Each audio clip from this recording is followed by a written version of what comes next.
There we are. We are live, Live. alive, and I am live here in the group with Kat Tansey. Yay! I am I Yay! am I am so digging your name. Ah, yes. Well, it is a cat. You must have cats. Of course Yes. I do. Oh, how many? I only have one now, Amelia. She's been with me for 3 years, 4 years. Oh, I got you beat on that, really. How many? How many? Well, at the moment I have five, and my limit was three. And now, right, and now my mother's going into assisted living. I'm going to have her cat, so I'm counting her already. The other cat, 5. Okay. so that's five. I got Wow. four, yeah. And my first words were my kitty. Cats have been my thing, When you were and a baby growing up, that was your first words? my kitty out the window, and they went and got me one. So I've had a cat my entire life. The dog thing's new. No one saw that coming. I got a dog during quarantine. Oh, wow. Oh, Didn't everybody? No, I traveled a lot before that, and then all of a sudden we weren't traveling, and I'm thinking I got a kid, and I thought if we're ever going to have a dog because the kid wanted a dog, let's get it now. So we yeah. got a dog. Yeah. Well, I Oh, grew up we moved to Kodiak, Alaska in, what was it, 51, I think, when it was still a state. I mean, it was not a state. no, And yeah. when we first got up there, my dad was worried that we'd be so upset about, being there. And so we went out that day and got a dog and a cat. Oh, that's neat. Yeah. How long did you live in Alaska? It was 7 years. Yeah. Wow. I went all the way through Kodiak Territorial School up to the 8th grade. And then we moved Wow. to California. Well, now that's wicked interesting all by itself. It was a wonderful, wonderful experience. It really was. So we're talking to you now, and you're live in California, Yeah. correct? Yeah. Yeah. The reason I mentioned that is I do want to thank you extra. I want to thank you anyway, but extra I for know getting up so early. Well, the thing is that I thought that it was 10 o'clock my time until I saw it yesterday. Oh, I should be Yeah. more specific with that. Yeah. Yeah. Well, Yeah. I don't know. For some reason, I had that down, and then I was watching you talk to Jeff West, and somehow in that, then something came up and it said it was 7 a.m. and I went, oh my God. Ooh, oops. I'm fine. I'm fine. Well, thank you extra much for doing this for me this early in the morning. I Yeah, know. my Monday morning madness is Eastern time. I'm in New Hampshire. They switch from 1 to 10 to 1 to 10 because some of the audience is out in the West Coast. So some people wanted to see it live that didn't want to get up. But yeah, so Well, I see usually that's what you were doing. And I just happened to be on the 7 a.m. part of the switch. mhm. That's okay. I mean, I'm up at that hour, so it was fine. Oh yeah, I am because of the bus, the school. Wow.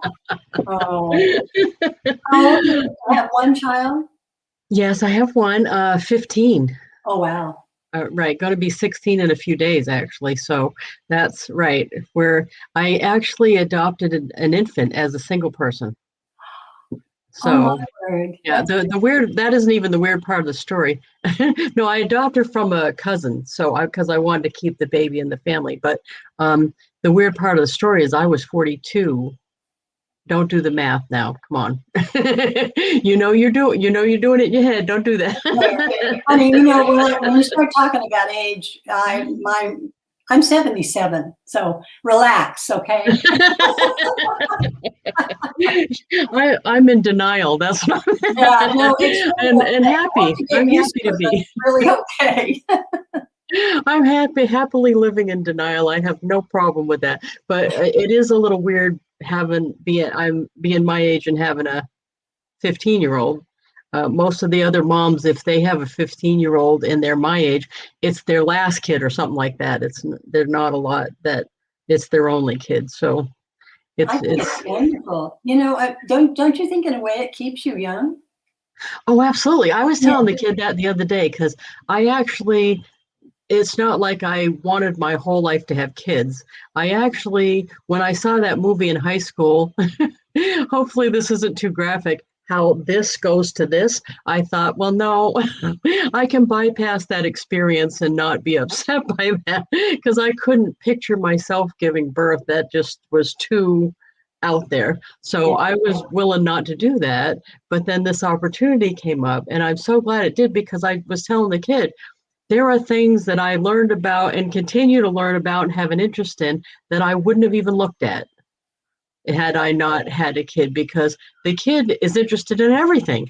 Yes. It goes in like some, phases though. That's the only part. I get interested in what he's interested in, then he moves on to something else, and then I have to get interested in that.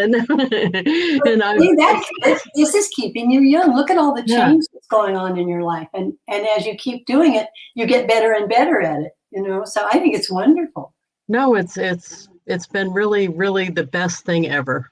Yeah. So I think it's softened me too. I was more driven, I think. It's not that I'm less driven, but I'm not driven in a hard way, I think. It's more, I think that Well, yeah. Given what you've done and what you do, when I watched you talk to Jeff, I learned a lot more about how you guys worked in building this incredible world for yourselves with Avon.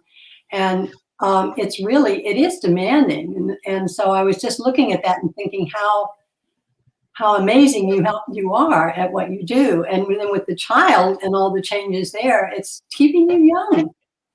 well, and I get flack for this, believe it or not, but when I decided that I wanted to adopt a baby, I took the baby home from the hospital. It was that. The only thing I didn't do was the birth. Um, I decided that I wanted to make sure I weaved the baby into my life and not just chucked my whole life and devoted it to the baby. It's not that I don't want to give everything and the best to the baby, but I realize it kind of is a temp job, the full-time part. So when my kid grows up and has a life of his own, which I want him to have, I want to have my life too, still intact. So I want to have my work, my interests. I still want to travel. If I stop all that, I see so many moms do that. And that drives me crazy, to tell you the truth. Yeah. They don't work, and to me that is so important to set an example, if nothing else.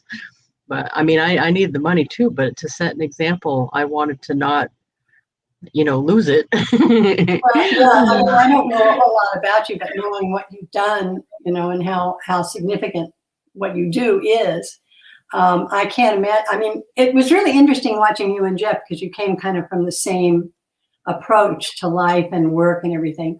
And it was really interesting because it's like you create this giant family. Yeah. So I mean, yes, and now you have a kid, but you had this giant family all along. And you know what, they all followed along too. Yeah. So people know my kid's name, know my kids, everything we've been doing. And I think social media has a lot to do with that, because I've been, we put stuff out there. We're not putting stuff out there. And my kid doesn't care. He's got his own YouTube channel and everything. So, right. But it was weird at first because we went to like the convention for the company. People would stop and want their picture with him too, or something like that. And at first he didn't like it, and then he got into it, and then he didn't like it again. Oh, that's interesting to have a boy be surrounded by. I mean, it's mostly women, right? Oh, well, there's has that number one. The number one's like a guy. There's a lot of men because it's a business like anything else. But Yeah. yes, I would say it's a lot of women. I just But then remember again, my mom started in Avon when we came back from Kodiak. And I think at that time it was all women. well, there's always been, I think, because I've done this 40 years almost, and there's always been some men, but Oh, okay. right, but not the majority. Yeah, I would say, are female. Yeah. No, when there's money to be made, usually it doesn't matter. Gender doesn't matter as much. When there's money to be made, people will be doing it. But hey, let's quit talking about me. We're here to talk about you. Yeah, I forgot. Well, it's so early. It's like, who am I? Let's just keep you talking. No, well, how we know each other, so all my buddies know. It's Bob Berg's Go Giver Success Alliance, and actually the same place that I know Jeff from. And I've been dipping into that well because you guys are just all so awesome. That has been my new favorite thing. How do you feel about the Success Alliance? I love it. I love it. I've known Bob a long time. I actually interviewed him.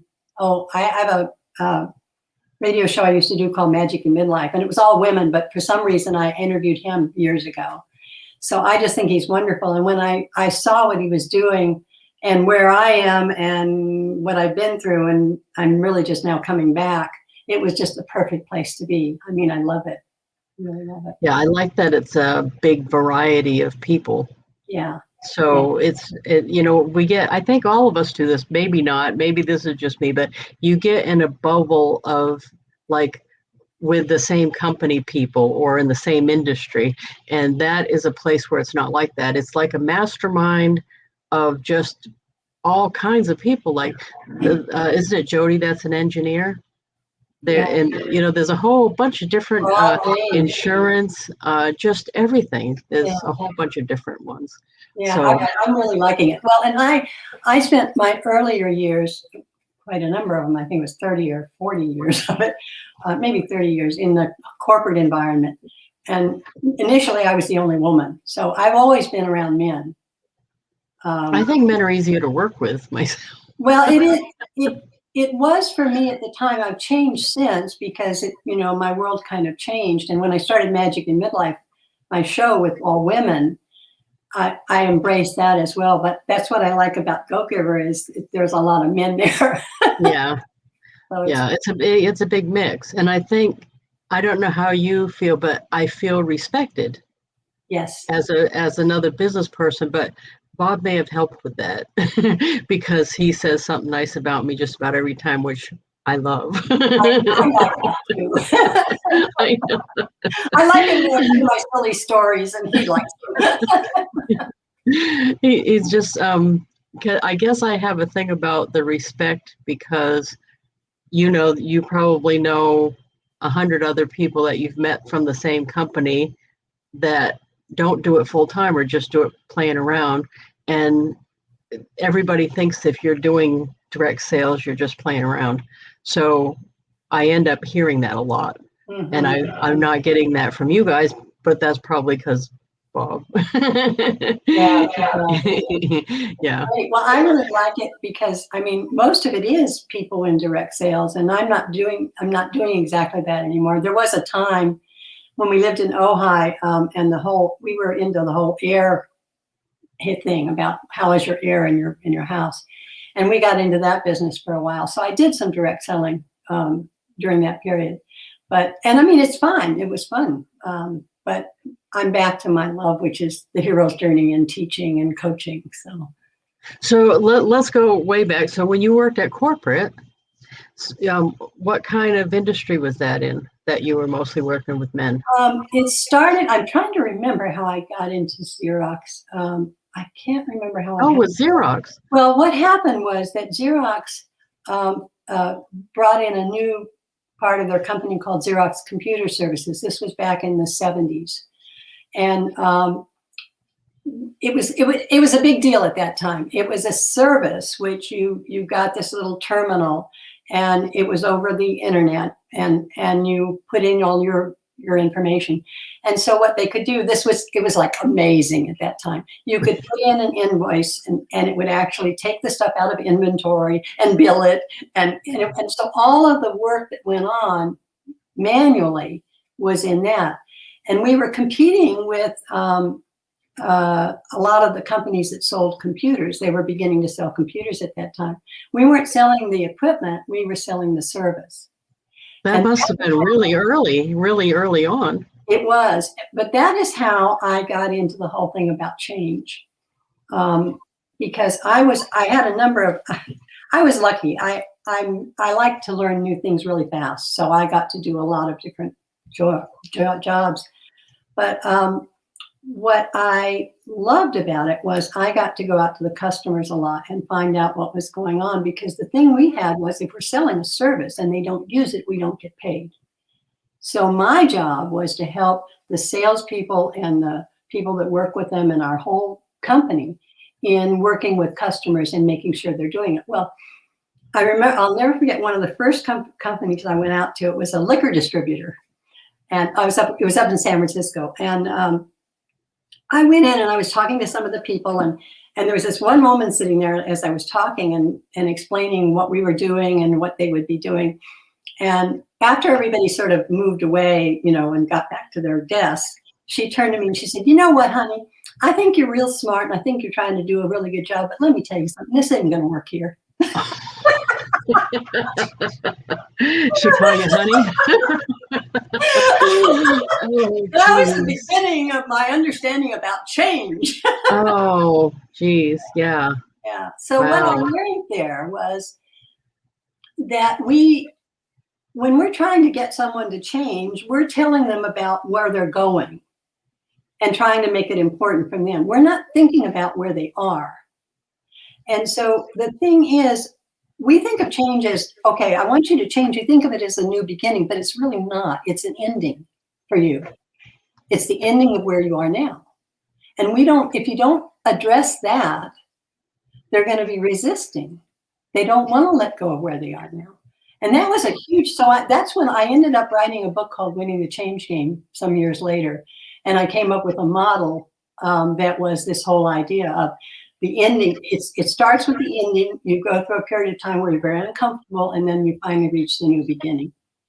And once I began to teach people about how to work with people, bringing them to something new, and they got that model, you know what? I just realized, I hadn't even thought, it's kind of like Go Giver. Because what we're doing is we're really paying attention to the customer, not to our cool system.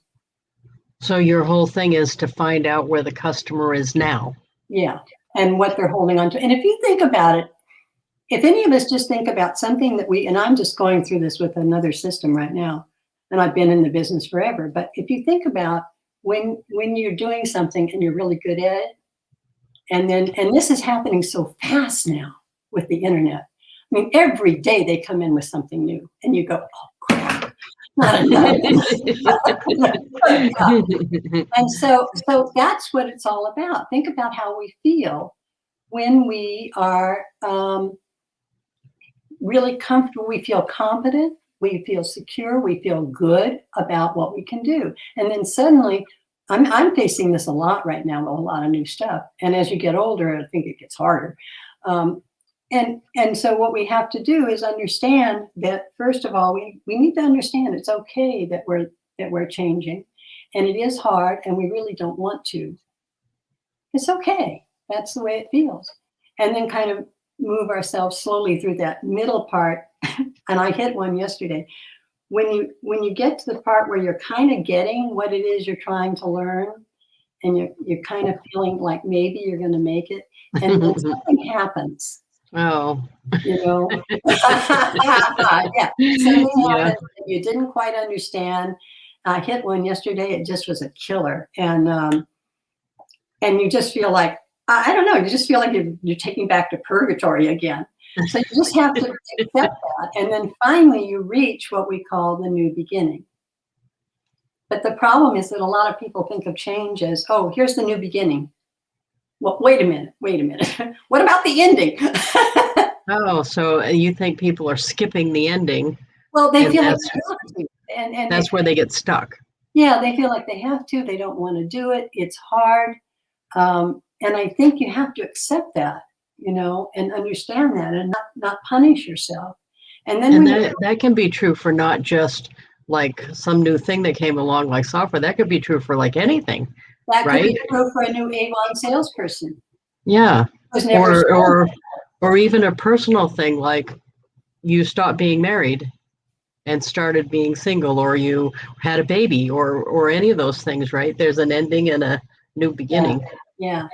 And that's how, so what happened was I had all of that information, but in college, when I was in college, when did I start? 63 or something? I don't remember now, but my freshman year, I stumbled into a course on mythology. And so I just sat there. I thought, wow, what's this? And I fell in love with it. Absolutely fell in love with it. And that was the beginning for me of the hero's journey, being part of my life. So what I see now is then I had that whole all those corporate years where I was more focused on change and wrote the change book. But the hero's journey was always back here. And then I began, when I started teaching, I think it was, I don't remember exactly how it came about, but I was teaching, what did I start with? I started with, I'm just trying to think where I started. I wrote choose. Oh, I know what happened. I got it. I was the way I came out of the corporate world was I had just written. Actually, I written Winning the Change Game, and it was very successful. A lot of data processing departments were dying for it, and companies they were buying it by the box load. It was great. And I came down with what would later be called chronic fatigue. I was the vice president of a company that was outplacement, and I wanted to do a business in change management. So we were redoing all our offices with new carpeting, new paint, the furniture it's pressboard furniture, all of it outgassing formaldehyde, which no one knew about in those days. And I got sick. And no one knew what it was. And so I kept trying to work part-time, and I finally just had to get on the couch, and that was chronic fatigue. And I was knocked out for 3 or 4 years. And that's when I kind of switched from the corporate world and the change game to a concept. What I found, I actually was kind of suicidal at one point. I mean, it's like my whole world just left. So I started thinking about mythology again and about meditation. And I picked up this book by Sogyal Rinpoche when he talked about, it was when I was really feeling suicidal, and he talked about the idea that our thoughts are just things and they can change. And all of a sudden I thought, God, I'm sitting here thinking, I want to go get downtown LA and go to those big skyscraper hotels and see if there are any windows that opened at the top, That's where I was. And then I thought, wow, what if I had that thought? And I got to the one that and I jumped. And what if, like, on the way down, I thought, geez, I want to change that thought. And that changed it. So then that's when I really started getting into meditation. Found the teacher, and that's when I wrote Choosing to Be. I began writing that I had my wonderful cat, Pooh Bear, and Cats and Bear. And Pooh is the feline Zen master. I love feline Zen master. I love that. Conversations with cats, So that moved me then into this whole idea of the hero's journey. And that's how that was organized, that book. And that's where I've been ever since. So then I started teaching, and I was teaching. Where did I start? I think it was. Now the feline. That went out of my head. The title for your book again. Feline Zen Master. Choosing to Be: Lessons in Living from a Feline Zen Master. That's still available, by the way, everybody. On you can get it Amazon Kindle, and it's only $3.99 right now. On Kindle, yeah. Kindle, yeah. That's I was like that book. I wrote the book when I was sick, and that's how I got well, was writing this book. But the publishers, when I went around, I got an agent, went around.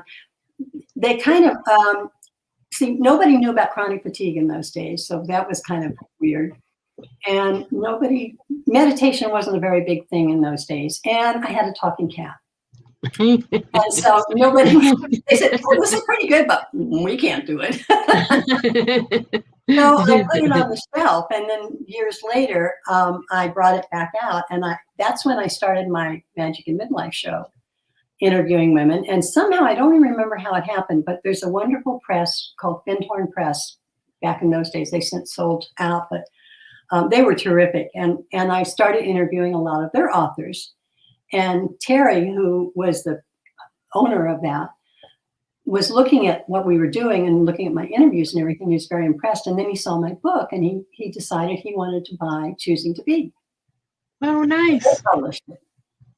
Nice. It took years.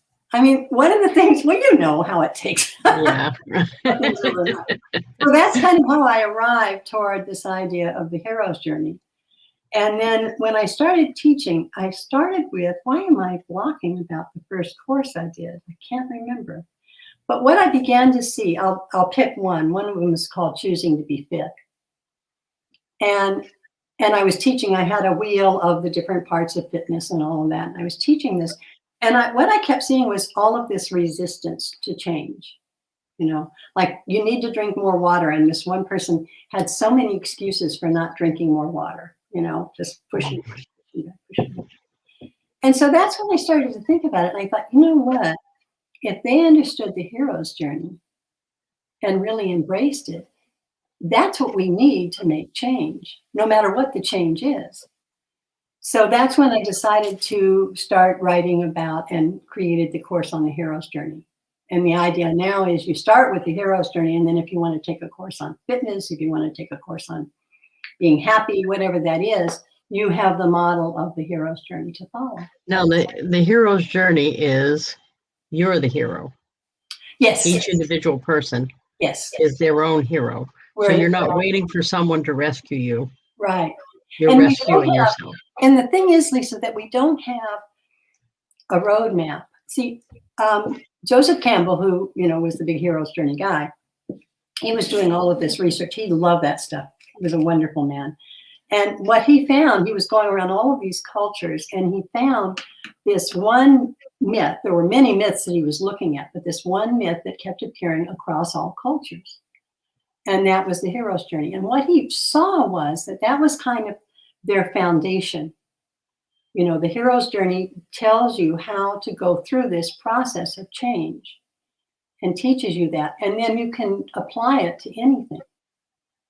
So that's how I kind of started to get the idea of the hero's journey. Well, that's awesome. And it's the whole, matter of fact, I can see why Bob likes it too, because it's the whole personal responsibility too. Yeah. You know what I mean? Because you can't consider yourself a hero if you're not 100% responsible for your outcomes. Well, right? I think the other thing is that for many of the people, well, let me just go back so you can see kind of what happened. So I decided to create the Hero's Journey course. And now I'm teaching that, and then also the Resilient Hero. And those are the things that then I started Resilient Hero because of, you know, where we are in our world. We need more of that. And so my idea was that this is our base. And if we have that strong base, then we can deal with the different changes that come at us in a better way. So. Oh, I like that. Thanks. I like that. Yes, I do. By the way, we have people watching from all over. Kathy's on from Kathy Graham from Baytown, Texas.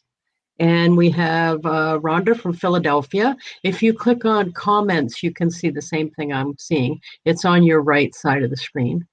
And somebody, if they didn't, it says Facebook user if they didn't give StreamYard permission to put their name.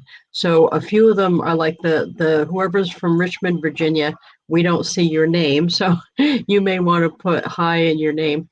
Sandra Shadden's on. And Kathy Graham said she got up at 6 a.m. due to her four-legged pup that believed it was the perfect time to get up. Yeah, doesn't that happen? Yeah, and we have somebody on from Louisiana. Here we go. I finally figured out how to do this. Sorry, awesome. Oh, and Eunice is on. This is a new beginning for me here. I wasn't using this before, but what I like about it, StreamYard, is it's easy to upload to YouTube. You can do it live simultaneously in more than one group. And I like the scroll bar. And right now the scroll bar has your website on it. So I can see that. I like that. People can go there. Yeah. This is great. And now I'm looking at this and I'm seeing the woman that got up at 6 a.m. Yeah. I like the one, I can't see who it is because they didn't agree to have the name, but it says, Lisa, you look great. And I always love that. That's nice. Let's ask her to tell me I look great too, okay? Yes, really. Come on. We both look great. This is great. I love it. See, this is a new beginning for me. We have Philadelphia, Richmond, Virginia. Wow. And Georgia, that may be my buddy Dana. I'm not sure. Dana's usually on in the morning. But if they didn't, you have to go to, I think it's StreamYard / Facebook or something to get permission. But if they didn't, we don't see their name. This is so wonderful. Anyway, that's it's funny. I had a moment of that sort of feeling panicky of, oh my God, this is all new. What if I blow it? And that is the hero's journey right there. It's like, oh, okay, well, so maybe I do, but I could probably figure it out. Well, and I try to think this isn't the only one I'll ever do in my life. So if I don't do it perfect, like I'm coughing during an interview, which is bad, hopefully, don't you hate when that happens? Well, what I liked about it, when you invited me, of course, I came and watched something. It was before Jeff. It was somebody else you interviewed. And I think what I really liked about it was so casual, and you're so real, and there's a lot of laughing. And that was very appealing to me. So. Well, you know what I try to do, and it's not just during these, but like I've spoken all over the place, is I want it to feel like we're just sitting around on the couch talking in my front room, because that's how I want to be as the attendee when I'm attending. I don't like the corporate canned presentations where they sound like they're reading to me. Mm-hmm. And those turn me off. And if I go to a conference and they're doing that, I start skipping meetings and stuff. Yeah. So I try to do what I would want done if I was the person in the audience. I really understand. When I was doing Midlife Magic years ago with my friend Nancy, and we interviewed some amazing women, just amazing women, and their books, and we always read their books and were ready. And we got into some of the discussions we got into were just hysterical. I mean, it was just 3 people and really, really fun. And so I understand why you love this. Yeah, and I have a thing about when we go to corporate presentations and they're so boring. And now that we have all cell phones and we're texting each other around the room, it's bad. I am a bad, yeah. I think the thing for me is, because I've been away for a while because of a whole lot of stuff that happened in my life, and I'm just really getting back into moving forward with this.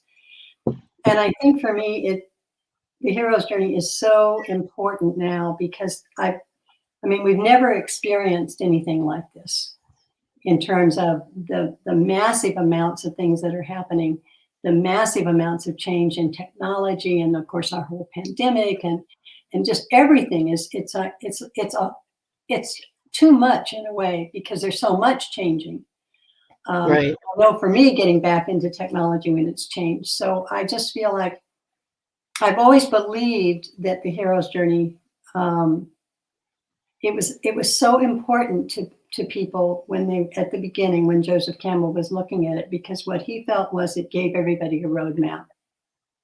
And that's how I see it now, is if we have that roadmap, we understand what we're going through. We understand about the new beginning and the letting go and the process and getting comfortable. And we don't have tools like that. We don't. We teach change. We say, well, here's what you're going to do. Okay.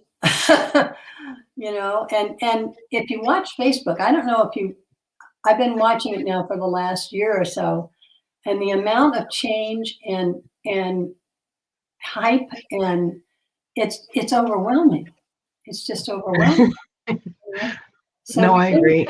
Yeah, we really got to, I don't know. We'll see what happens. I'm getting ready to bring the hero's journey out again, and then Resilient Hero. And that my plan is, and I got the most wonderful thing that happened.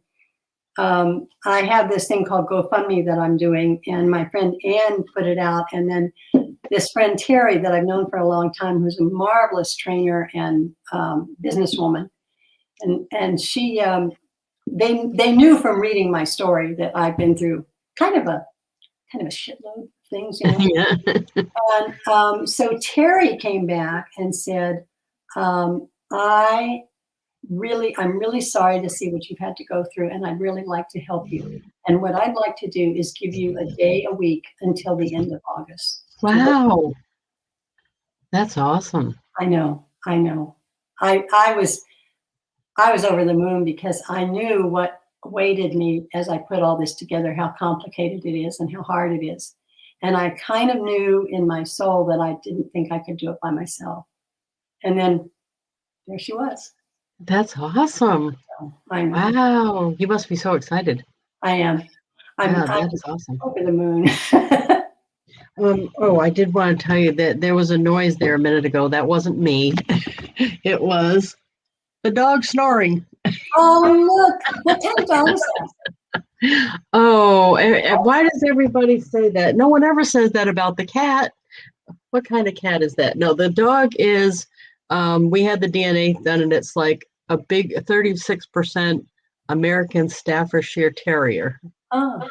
And then a bunch of other stuff, including Beagle. So he's brown and white colors. Yeah, I just say hound dog, but everybody wants to know, like the cat, they never say that. What kind of cat is that? They never say that.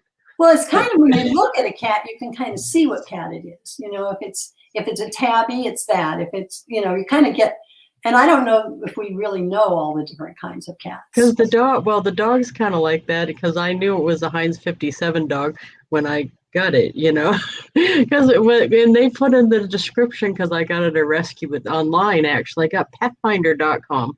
Isn't that weird? So I went to Petfinder because I didn't want a puppy. I can't even train a husband. I'm not training a puppy.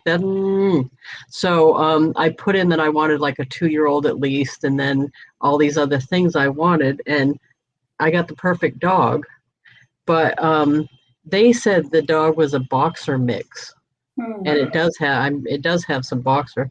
But it's just funny because as soon as I saw the dog, I'm like, emphasis on mix. To me, if they're not something like one that you buy with papers, they're a hound dog. I just think they're all hound dogs.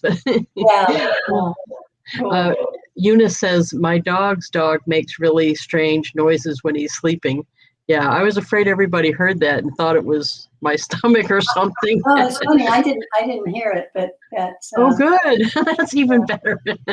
Hey, you know what I wanted to tell you quick? Oh, look, somebody said you both look beautiful. Eunice, that's Eunice. Eunice, thank you, Eunice. I wanted to tell you quick because I don't know if you get a kick out of it or not, but it's a changed story kind of. But back in 1981, I was living on Guam. I just got married. I was 18, and yes, I was stupid. I'm fully admitting that, right? But I was young and no experience or anything, and I got a job with the military because that's all the jobs were. But they looked for volunteers. I was in the typing pool in the military, and back then we worked on IBM Selectrix. Remember, with the ball that spun around?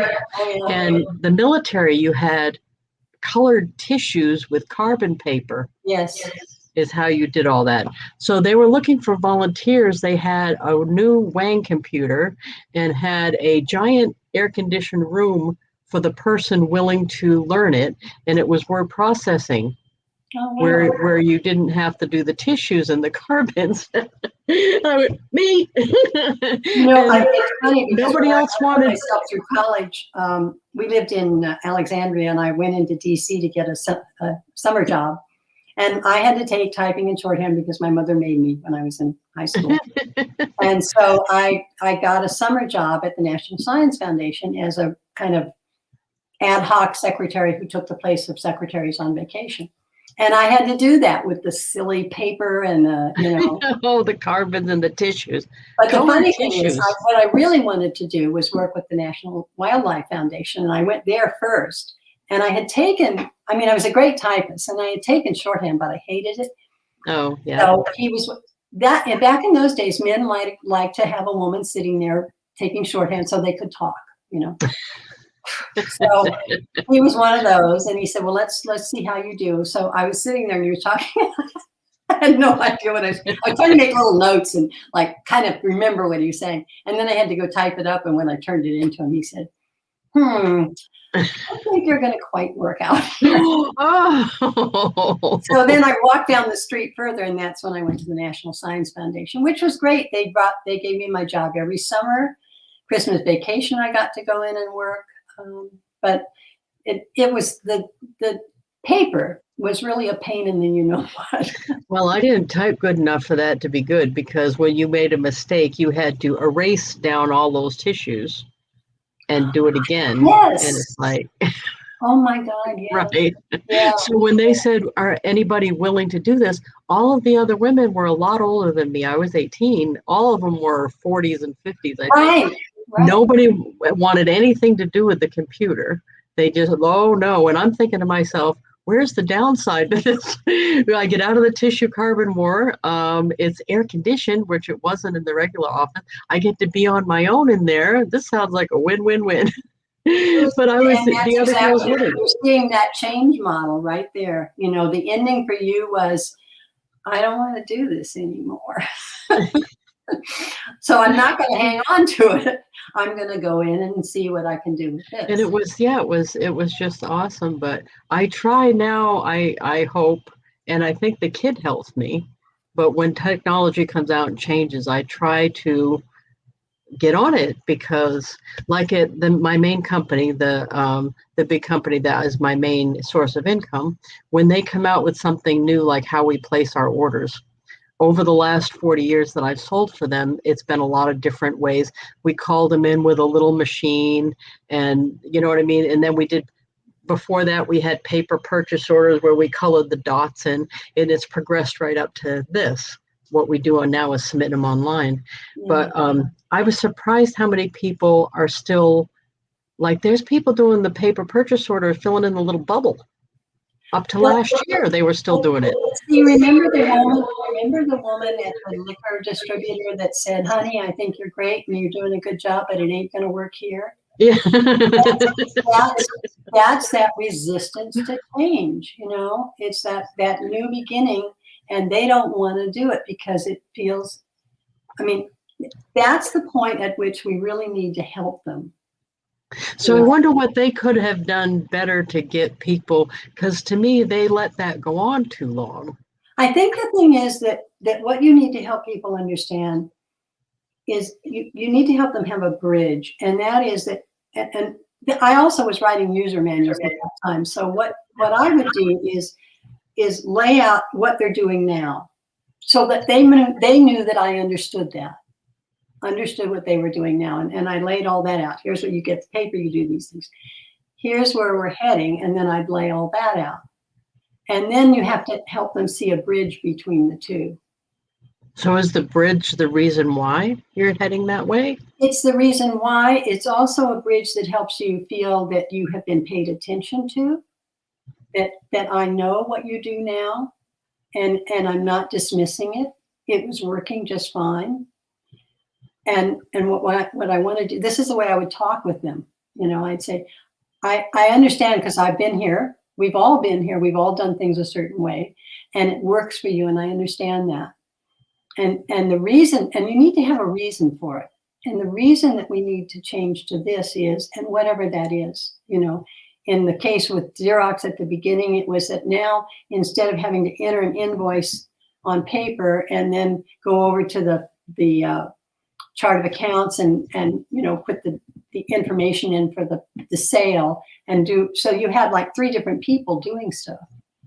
Now, the fear is, a lot of times with this change is, what if I can't do it? You know, what if I can't do it this new way? Am I going to be as good as I was over here?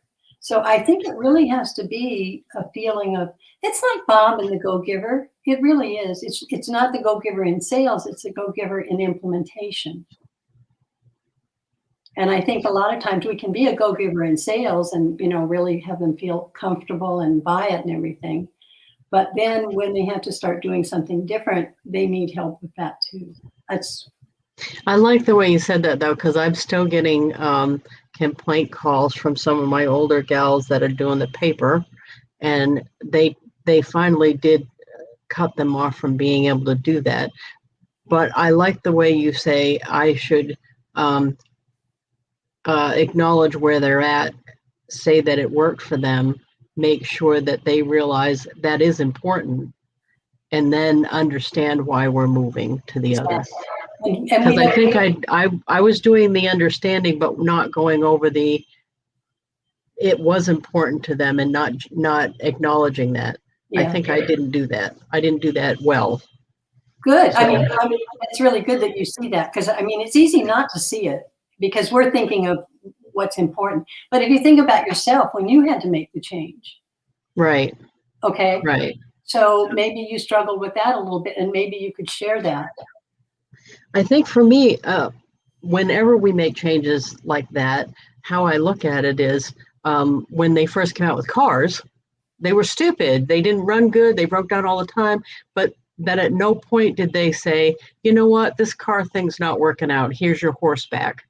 They're not, they kept making the cars better. So I knew, like, when we switched from paper to submitting our orders online, I knew there was no chance that we're going back to the paper bubble book. I knew that wasn't, they were going to keep improving on how we submitted. So I might as well go with the flow of it, because if I stayed back to the bubble book and didn't move just because they didn't make me, then when they did make me, I would be so far behind. That's how I felt about it. But I'm surprised more people didn't feel that way, because, right, they had, and I mean, they had like 6,000 people still using the paper. That's a lot. Well, let me take you forward just a bit about moving from the change model to the hero's journey, because the hero's journey has 3 parts. All right, and the first part of the hero's journey is called the call. And I'm just looking down here. I don't know that this is even going to show. I don't think it really. Well, it kind of. You see, it's a circle. Oh, and you know what? If it's a graphic, we can share it in the group. We can share it in the Monday Morning Madness group. Okay. You can share the whole graphic. Okay. Great. Yeah, and you're a member of the group. I am. So, okay. All right. I'll do the PDF, and can I put a PDF in there for them? Yes, you can post. You can do anything you want in there. I'll give them a PDF, because it's really important. The call. See, the call is about. We start in our ordinary world. So let's say you're working for Avon and you're used to doing the little bubble thingy, and you're very happy and you feel good about your work. And then there's this call, and this call is coming from management, this sense of impending doom. and so that's the first thing. And then what happens is then you begin to be increasingly aware that actually you might actually have to do this. Okay, so you're starting to lean that way. And then you kind of looking, because but you've got this reluctance to change. That's the refusal of the call. You want to just sit there and say, no, I'm not going to do it. Like that woman said, honey, it's never going to work here. Okay. And then you have, and this is where we come in, the meeting with the mentor. And that is helping them overcome their reluctance. So as salespeople and managers and people, it goes back to the go-giver. It really is a different way of doing it, but it is saying, I understand how you feel. And maybe we can even share, I felt that way too, if we did. Most of us don't. So validating their current situation and their feelings about the current situation is a better first step than just trying to move them into the new. Exactly. Yeah. Exactly. Do we like to be told what to do? Do we like to be told you have to do it this way without anybody even understanding how good we were at what we did? No. That's so true. So that's the call. That's the whole part. Now, here's the key. And when I wrote the change game, I wasn't thinking about the hero's journey, but they're alike, because you start with, in the change game, you start with the ending, which is this call that says you've got to change. Now you're in the middle, and in the hero's journey, it's called the adventure. And in the change game, it's called really just kind of the process of what you have to go through, the uncomfortableness of it. The adventure in the hero's journey is really cool because it comes from mythology, and so it's very active. I'll give you some names. You cross the threshold, and that's when you commit to the change, because you've been working with the mentor, And now you're committing, you're going to do it. All right. Then you look at, and you're going to love this, tests, allies, and enemies. So you're going to be tested. You're going to have some allies, which might be your person that is in charge of you, or another woman that's doing it, or somebody else that's doing it better, that can help. And enemies. The other people that don't want to do the change. Or no. Any kind of enemy. Sometimes a boss can feel like an enemy. Oh, that's a good point.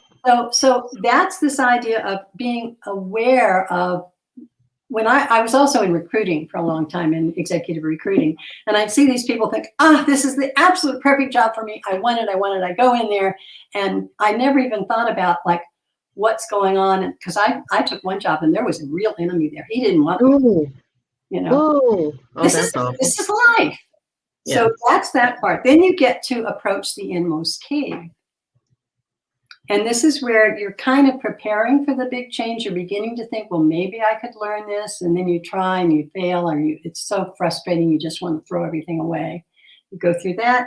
And then you go through the ordeal, which is attempting the big change. This is like finally saying, okay, I'm doing this. I've got it. But it doesn't, it's hard. It's hard right there. And then you start to feel kind of rewarded and feeling like, okay, I'm getting this. But here's the key for me, the absolute key for me is the return, because I'm not teaching change, I'm teaching transformation. And what the return is about is to begin to, you've got to rededicate to the change that you've accepted, and be prepared to create a world for yourself that is comfortable, and maybe even more successful. And you go through this kind of resurrection thing of like feeling, I know this feeling so well when we're going through something like this, a divorce, whatever it is, you've got this feeling of flux in a way. You know, I'm not who I was, I'm not who I am now exactly, I'm in the middle. And that's where the transformation takes place. And that's when I think the deeper learning takes place, because what we begin to see, and I'm going through it now with coming back into the world from all of the stuff I've been through, I'm looking back as well as looking forward, and I'm seeing that I could have done it a little differently, that I could have been more open, and I'm changing my mind about some things that I was like, that I believed in tremendously. I'm letting some of that go, and I'm moving over here. And so we become part of who we were and part of who we are now, and it comes together, and it's really nice. I know that is so, and it's feels like information I didn't have. You know what I mean? What you're saying feels, some of it seems intuitive, some of it feels like information I didn't know before. So thank you so much for saying it the way you're saying it. It is that transformation. I think we don't think of it as a transformation. We just think of it as a change. We don't see the broader picture, and we don't see how magnificently we can grow. And I really see this in myself, because I was the kind of person that, you know, as I was coming out of one thing, it was like, okay, put that away. No, because then I'm still carrying that piece with me. And so it's got this kind of resistance in it. And so it's this, I don't know how to explain it. As you work with it, it really begins to just feel I just had an experience the other day with it, where it just becomes magical. All of a sudden, you see something about yourself that you've been carrying around for a long time, a belief, a practice, a feeling about yourself.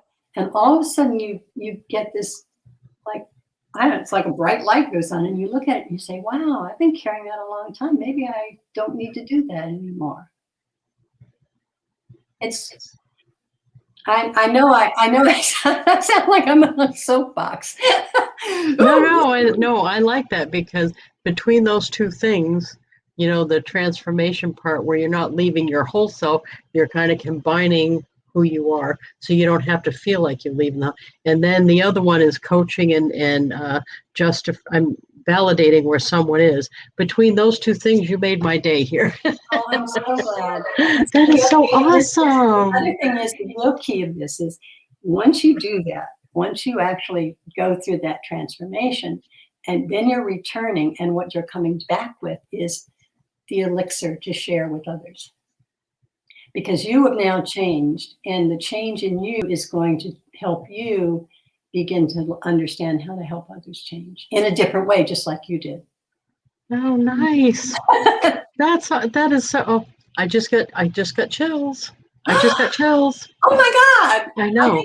I think you're the first person that's ever told me you got chills when I told you this. I'm glad we have this on tape. Well, I've been through a lot of different changes, you can imagine. The big one, of course, was adopting an infant. I didn't know when I said, "Oh, yes, I'm up for that." I had no idea what I was doing. I'm talking about a transformation. Wow, to Well, go. and I didn't think that I'm at 42. I thought that ship had sailed. I hadn't even considered adoption, but the circumstance just presented itself, and I thought, yeah, this is awesome. And but I had no idea what I was. I thought I was a tough cookie. Well, I And, oh think no. when you asked me to be on the show, and I watched what you were doing, I was really excited because I see you as a person who does go through transformations, and maybe now you're seeing it defined what you do, but I think that's what you do because you're so amazingly open and caring and broad-minded.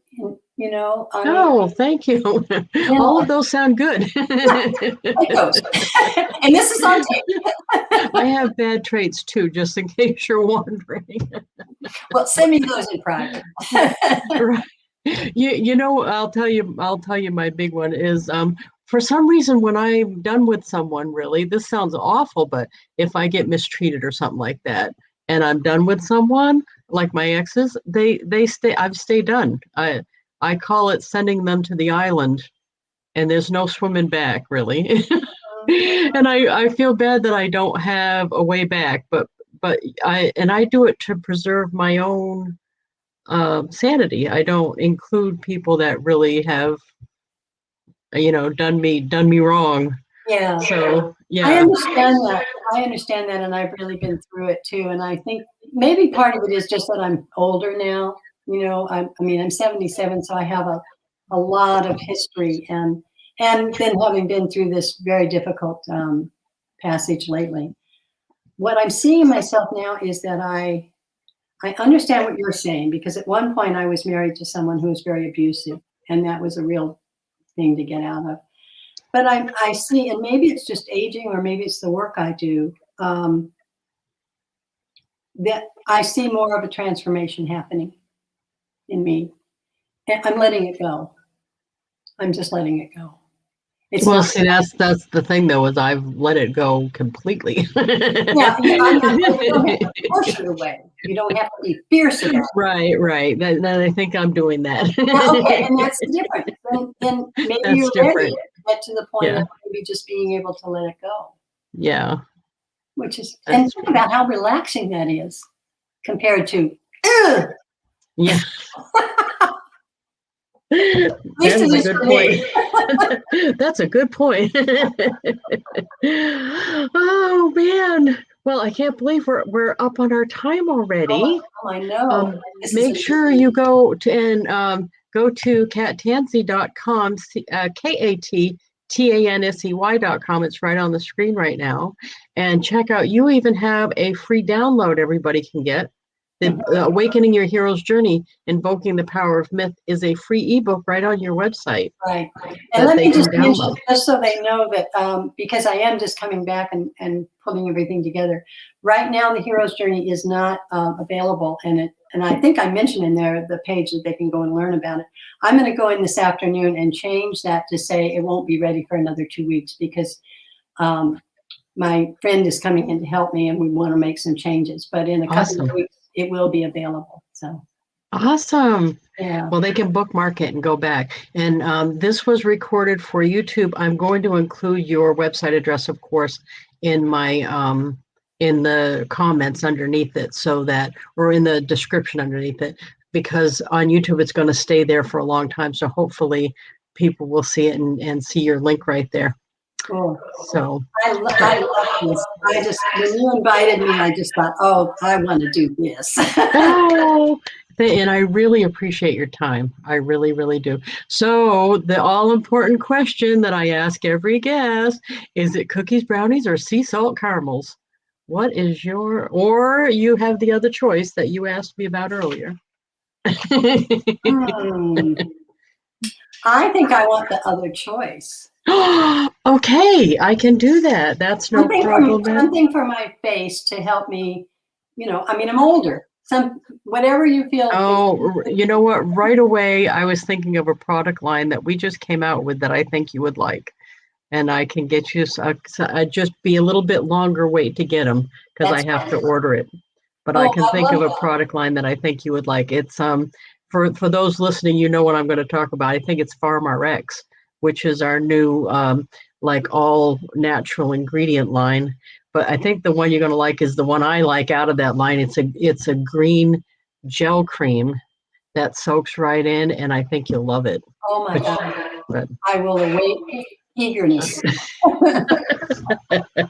so I will do that. And oh, you know what? I didn't mention we have a few Cynthia from Wimber, Pennsylvania, and my best buddy Janet Leonard from Ireland's on too, watching, and Sherry's on. Wow. Yes, yeah. I went over there speaking with the company, This is really and nice. met her, and we've been buddies ever since.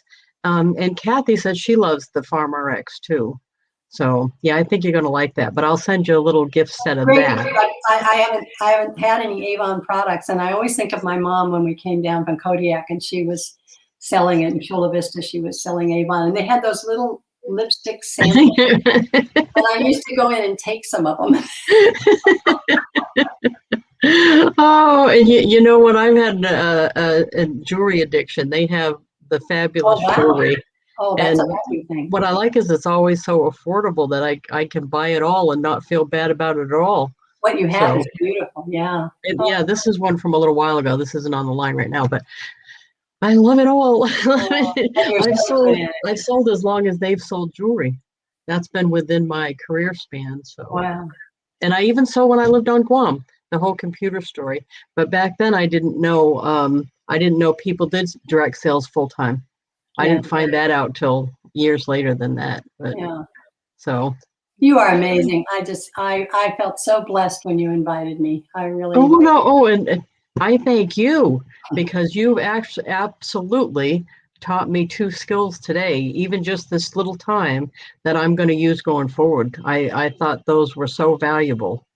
Would So I you mind, really, really would you mind appreciate it. writing that down for me? Oh, absolutely. Yeah. Absolutely. I mean, it's wonderful that you picked it up like that. It's great. Well, I can see how I can see specific ways that's going to help because I've had trouble with, right, I'd going like, from, I'd like to know about that. That would be yeah, really cool. yeah, Oh, that's I'm so awesome. happy. This has been like the best ever. Oh, good. Well, thank you well, and we better go because I try to keep on schedule. I know everybody has a thing, but you stay right there for a minute. We'll be back in the green room. And thank you, everybody, so much. I'll have some links of things we talked about, and we'll have Kat put that PDF in the group too. So go on Monday Morning Madison a little bit, and we'll have that for you. So everybody have a good day, and we'll talk to you later. Bye.